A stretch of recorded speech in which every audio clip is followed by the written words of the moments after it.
ABP news और सी voter ने सर्वे किया था। ताज़ा ओपिनियन पोल जो सामने आया है, कांग्रेस की सीटें पिछले कुछ दिनों से कम हुई हैं। ये चिंता का विषय हो सकता है कांग्रेस के लिए, लेकिन बीजेपी उत्साहित दिख रही है कि उसकी 8-10 सीटें बढ़ी हैं कुछ दिनों में ही। नमस्कार, सिटी पोस्ट में आपका स्वागत है। मैं हूं श्रीकांत प्रतिवेश। आपको पता है कि लोकसभा चुनाव की तैयारी में अभी से सारी पार्टियां जुट गई हैं, लेकिन लोकसभा चुनाव के ठीक पहले कर्नाटक विधानसभा का चुनाव हो रहा है और उस चुनाव के नतीजे पर पूरे देश भर की नज़र टिकी हुई है।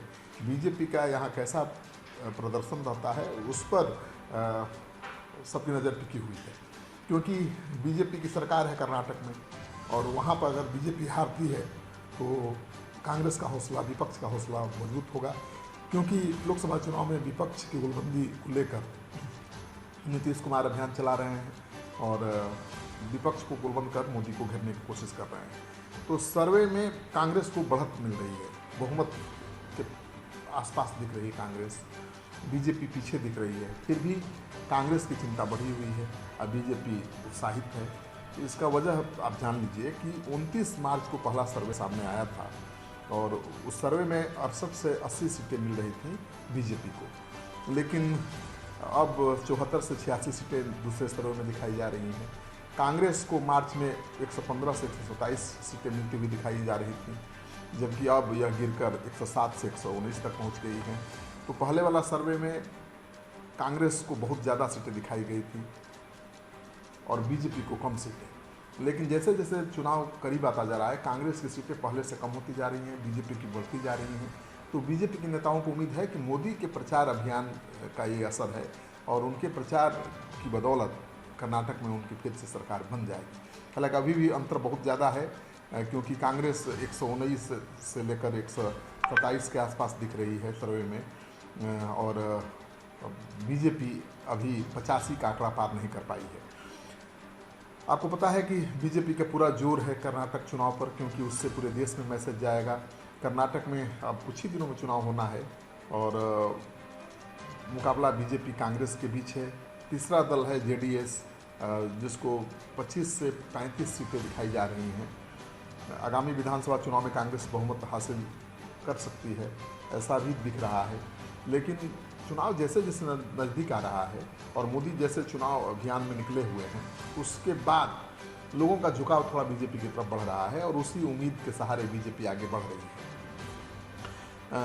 एबीपी न्यूज़ और सी वोटर ने सर्वे किया था। ताज़ा ओपिनियन पोल जो सामने आया है, कांग्रेस की सीटें पिछले कुछ दिनों से कम हुई हैं। एक चिंता का विषय हो सकता है कांग्रेस के लिए, लेकिन बीजेपी उत्साहित दिख रही है कि उसकी 8-10 सीटें बढ़ी हैं कुछ दिनों में। तो उसे उम्मीद है कि 10 दिन अभी चुनाव होने में बाकी है और ऐसे में वो मेकअप कर लेगी। लेकिन सवाल ये उठता है कि क्या 115 से 127 का जो कांग्रेस का आंकड़ा है तो उसको बीजेपी पार कर पाएगी, क्योंकि बीजेपी अभी भी 85 से ज़्यादा सीटों पर जीतती हुई नहीं दिख रही है और कांग्रेस अभी भी 115 से 127 सीटों पर आगे दिख रही है। तो ये अंतर बहुत बड़ा है।